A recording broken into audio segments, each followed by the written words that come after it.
रहमतुल्लाहि व बरकातुहू।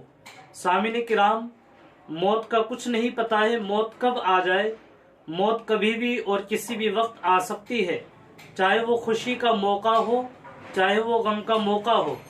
जी हाँ दोस्तों, ऐसी ही एक घटना वाक़ई हुई है मेरठ के एक इलाके में। मैं आपको वो पढ़कर के सुनाता हूँ। एक बड़ी अजीब घटना, जिसमें एक लड़की डांस करती करती नीचे गिर गई और उसकी मौत हो गई। लिसाड़ी गेट थाना क्षेत्र के अहमदनगर गली नंबर 2 निवासी आफताब की बेटी की रविवार को बारात आनी थी।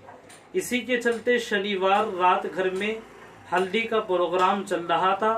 प्रोग्राम के दौरान दुल्हन की चचेरी बहन रिमशा और मोहल्ले की कुछ अन्य लड़कियां डीजे पर डांस कर रही थी। इसी दौरान डांस करते हुए दुल्हन की बहन रिमशा नीचे गिर गई। साथ में डांस कर रही लड़कियों ने उसे उठाने का प्रयास किया, लेकिन रिमशा नहीं उठी।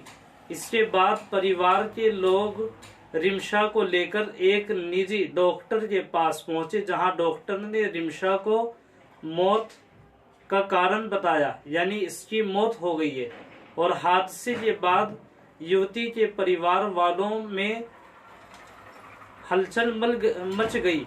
वहीं परिवार के लोगों ने फिलहाल शादी के प्रोग्राम को रोक दिया है।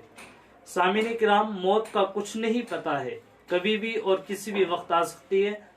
अल्लाह ताला हम सब की हिफाजत फरमाए। अस्सलाम वालेकुम रहमतुल्लाहि व बरकातुहू।